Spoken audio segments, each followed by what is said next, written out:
네, 2023년 10월 30일 이정훈입니다.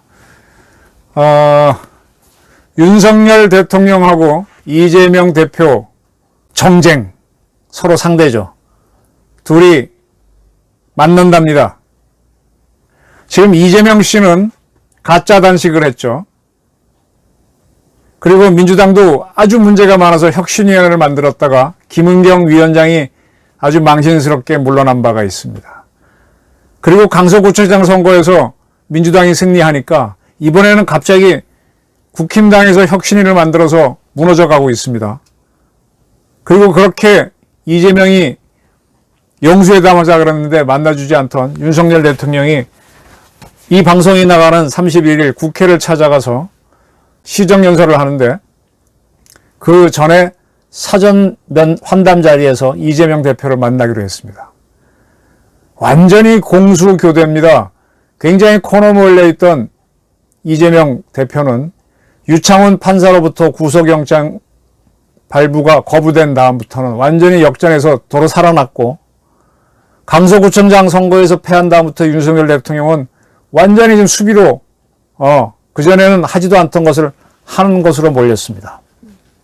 자, 근데 이것이 두 세력이 붙어가지고 내년 4월 총선을 하겠죠. 총선에 어떤 결과가 나올지 그걸 바라보고 서로 생존투쟁, 그 다음에 바둑으로 얘기하면 포석을 뜨고 있는 건데 누가 승리할지는 모릅니다. 엎치락뒤엎치락. 지금 상태에서 이재명 대표의 지지율이 높고 민주당이 높고 또 윤석열 대통령하고 국힘당 지지율이 높아봐야 의미가 없고 총선 때가 중요하거든요. 그때를 맞춰놓고 지금 여러 가지 게임들을 하는데 누가 이길지, 누가 어떤 수를 쓰고 있는지 한번 설명을 제 관점에서 해보겠습니다. 손자병법의 아주 유명한 얘기가 병자궤도야라는 게 있습니다. 이때 병이라고 하는 거는 우리는 지금 이제 병사라고 하는데 이 병은 작전이라고 보시면 제일 좋을 것 같아요. 군사작전은 궤도야. 궤자는 속일 궤자입니다.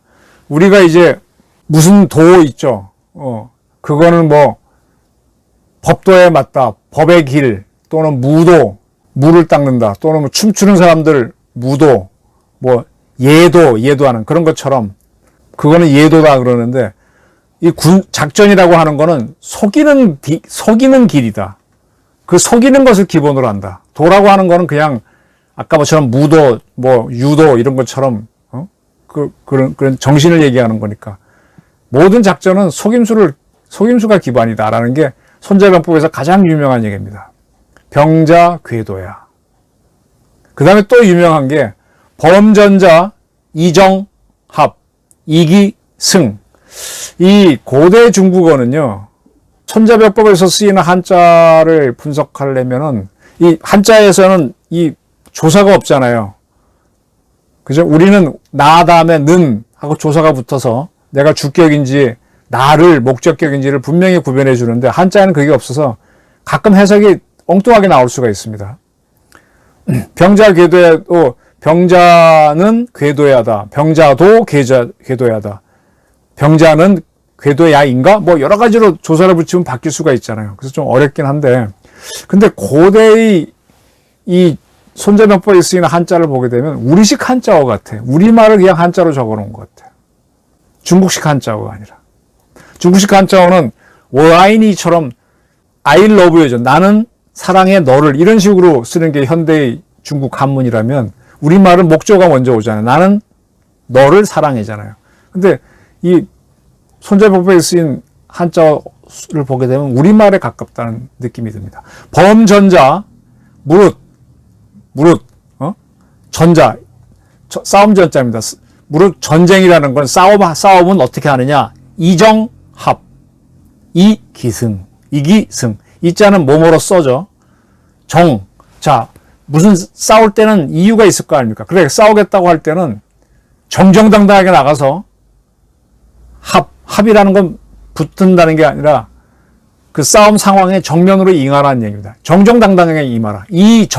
정정당당으로서 거기에 한번 붙어보라. 이정합해라. 그런데 그렇게 붙고 이기승. 기라고 하는 건 기책, 기묘한 이 잔머리일 수도 있고 이런 기략으로 승리해라. 싸울 때는 정정당당하게 싸운다고 딱 해놓고 나서 그래서 싸우죠. 싸우게 되면은 기략을 갖고 이기라 그랬습니다. 이렇게 정직한 방법으로 하게 되면 진다는 얘기죠. 그래서 병자 궤도야란 말이 있는 거예요. 속임수다. 자, 윤 대통령이 지금 참 유창훈 판사가 대한민국에서 거대한 일을 했어요. 나중에 그 친구가 한 거는 조목조목 정치적으로 따져봐야 돼요. 분명히 국회에서 이재명에 대해서 체포동의안을 통과시켜줬으면은 정치적 판단은 국회에서 한 건데 지가 뭔데 일개 구속영장 전담 판사가 정치적 판단을 해.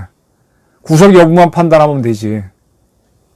옛날 박근혜 대통령 등등 구속할 때는 도주 우려가 있어서 했나? 하여간 한동훈 장관과 검찰총장이 유창훈 씨가 그날 영장 전담 판사란 거를 모르고 내밀었다면 바보고 알고 내밀었다면 더 바보고 끝까지 신중했어야 되는데 너무 들떴습니다. 그거는 그들의 미스고 유창훈 씨가 그거를 기각한 거는 역사적인 책임은 나중에 따져야 될 거예요. 그러고 난 다음부터 이재명은 구속을 면하니까 단식도 끝내고 단식도 그때까지 뭐 다 죽어가는 아주 가짜 단식을 아주 참 야비하게 했죠. 예? 닝겔 맞아가면서. 예. 그러면서 이제 살아나와서 어쩌고 저쩌고 요즘 이제 활기차게 다니기 시작합니다. 그리고 그때부터 이제 역전이 돼갖고 강서구치장 선거에서 김태우 씨를 내밀었다가 이제 크게 졌죠. 국힘당에. 그러니까 국힘당도 사실은 이재명 씨가 체포동의안이 통과돼서 그렇지 정치적으로는 우세한 것도 없었어요. 국회에서도 여전히 소수당이었고 그랬는데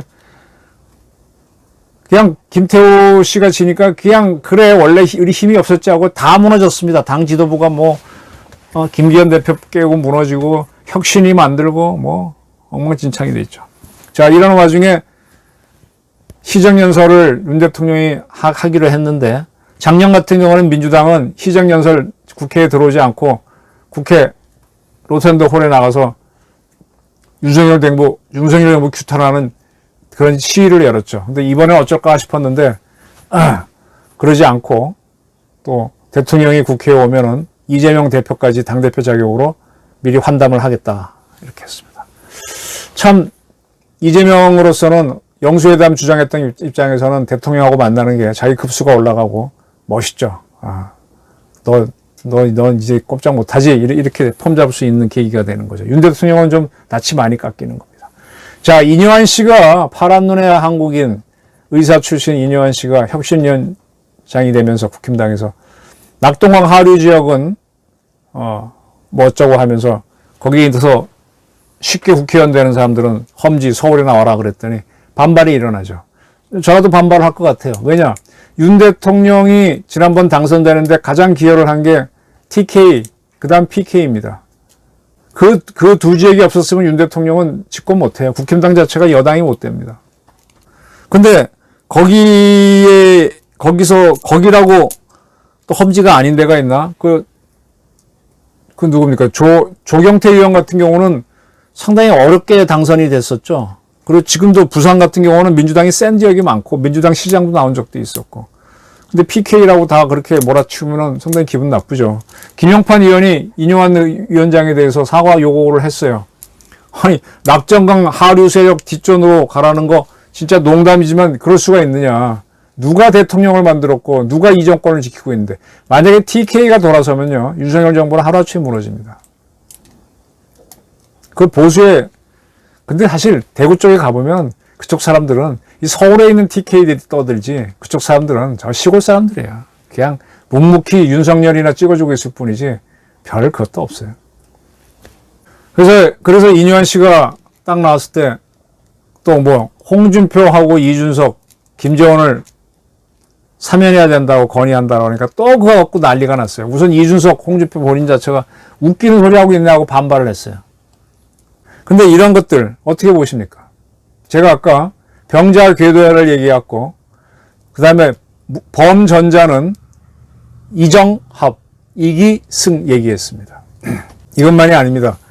김대기 비서실장이 총리실에서 회의를 갖고 지금 코로나 때 소상공인한테 빌려줬던 돈들을 이제 갚아야 되는데 탕감해야 된다라고 주장을 했죠. 탕감하는 쪽으로 가는 것 같아요. 안 받겠다. 그리고 또 나오는 게, 지금 제가 이제 코로나 때 경제가 나빠지면 누구만 죽느냐, 소상공인만 죽는다는 얘기를 많이 드렸거든요. 대기업들은 오히려 잘 돼요. 오히려 그때 구조조정 해가지고 사람 줄일 수도 있고, 오히려 잘 됩니다. 대기업에 다니는 사람들 보게 되면은 공식적인 연봉은 신입사원 같은 경우 한 4천, 5천, 명분상 그렇지만 성과급이란 게 진짜 보너스인데 그게 많으면 7천, 5천, 3천 있으니까 거의 자기 연봉에 따블을 받으니까 거의 신입 직원들이 한 1, 2년 만에 1억씩 벌 수 있어요. 경기 좋으면 더 벌기도 하고. 물론 경기가 나쁘면 성과급이 없지만 성과급이 제로화되는 경우는 없으니까 5천 받는다 그러면 6천, 7천원 확 빠고 들어갑니다. 늘 대기업은 잘 들어갑니다. 아주 오너가 바보같이 기업을 망치지 않는 이상은 잘 갑니다. 그리고 공무원들도 먹고 살만해요. 공무원들 봉급도 대기업에 못지않고 괜찮아요. 교사도 괜찮아요. 이 기업에 있는 사람들은, 직장인들은 그럭저럭 삽니다. 그리고 약간의 시차, 기업에 따라 시간차는 있지만 중산층으로 올라갈 수 있어요. 근데 이제 중소상인들, 시장 이런 분들이 어렵죠. 근데 이분들이 그래서 항상 어디 지원 있는 쪽으로 표가 몰렸고, 그래서 그분들을 위한다. 그럼 골목 상권 살리기 하게 되면 민주당 지지가 막 가는 거죠. 민주당. 그래서 민주당은 항상 이런 사람들을 도와주는 척 했는데, 그 사람들한테 돈 풀다 보게 되면은 도시 개발이 안 되고 하니까 도시가 슬럼화되고 경제는 죽게 되는 그런 모순에 걸리는 거죠. 지금 윤석열 정부에서 이 은행이라는 게, 은행은 돈을 많이 풀면은 돈을 많이 풀어서 이자를 여러 사람한테 받으니까 벌고요. 돈을 줄이면은 돈을 줄이는 만큼 또 이자를 올려서 또 많은 높은 이자 받으니까 은행은 이래저래 삽니다. 은행은 참 진짜 안 망해요. 그래서 딸 줄 때 뱅커, 은행원한테 시집 보내면 가장 안정적으로 산다는 말이 있잖아요. 지금 코로나 상황 지나면서 은행들이 여러 가지 지금 또 금리 올라가고 있는데 사상 최대의 실적을 올리고 있습니다. 우리나라 5대 은행이 16조 당기순이 원래 4분의 3에 간 시점에서. 은행은 맨날 죽는 소리예요. 은행 가서 돈 빌리려면 까다롭고, 나 가끔 은행 가면 직원들한테 좀 화도 내고 그러는데 이제는 옛날 은행원들은 창구에서 일을 하니까 손님들한테 맞췄지만 요즘은 다 인터넷으로 하고 모르는 사람들이 오니까 가르치는 선생님처럼 돼가지고 오히려 또 나이 많은 분들이나 가고 하니까 좀 뭐라 그럴까, 이렇게 공무원 같은 느낌들이 많이 있죠. 이분들은 잘 법니다. 근데 지금 정부에서 그걸 가만히 냅두는 게 아니라 은행은 공공재 성격이 강하니까 니네 이익 많은 것 중에서 일정 부분은 내가지고 서민을 위해 써라. 그리고 지금 당신들이 이렇게 많이 번 거는, 은행이 많이 번 거는 특별히 은행은 노력하는 게 없잖아요. 대출하려고 막 열심히, 가끔 저도 문자는 오긴 하지만 스스로 돈 빌려가는 사람들이 많고. 그러니까 뭐예요? 가만히 있어도 뭐가 나오니까 횡재하는 거잖아요. 그러니까 횡재세를 부여하자. 이런 식으로 해서 거기서 거둔 돈 갖고 민간의 어려운 사람들 나눠줘서 그분들이 살 수 있게 해줘야죠. 그러니까 결국은 뭐냐? 내수가 돌아가야 돼요. 문재인 정권은 계속 우리나라 대기업들을 탄압했는데 참 이게 모순입니다. 대기업들이 돈을 풀면은 직원들이 그걸 갖고 음식을 사 먹으면 중소상인들이 돌아가요. 아니, 워낙 맛집인데야 불경기도 돌아가지만 맛집이 아닌 데까지도 식당이 돌아가려면 역시 대기업이 돈을 풀어야 됩니다. 근데 대기업을 탄압해서 걔는 뺐거든. 근데 참 더러워도 대기업은 우대해줘야 돼요. 이게 자본주의예요. 자기업은 뭘로 잡느냐? 케이스 바이 케이스로 부정부패가 있을 때 사법으로 잡아야지. 다른 걸로 잡게 되면은 걔네들이 돈을 안 쓰면 걔네들은 돈 더 잘 만들어요. 민간만 죽는다니까. 자, 그래서 어쨌든 간에 이렇게 돈을, 내부 경제를 살리겠다 이렇게 했습니다. 이게 뭐냐? 탕감해주고 횡재세 같은 거 만들어서 그거 가지고 이제 민생 경제 살린다. 이제 그들이 좋아져야만 사는 거죠. 저는 이렇게 봅니다. 윤 정부가 지금 만약에 지금 위기인데 작은 정부였고 소수 정권이었고 어떻게 할 수도 없고 근데 굉장히 위기였는데 윤 대통령이 하나 돌파를 한 게 지난번 바이든 만나서 long time ago 하고 아메리칸 파이를 부르면서 바이든하고의 한미동맹을 꽉 당겼고 또 일본하고 관계를 딱 당겨서 안보 문제를 큰 틀에서 해결해 버렸어요. 그 기시다하고 이번에 같이 케네디 재단 상을 받기로 했죠. 한일 관계 잘했다고. 안보 문제를 탁 풀면서 사람들이 와 윤석열 그랬습니다.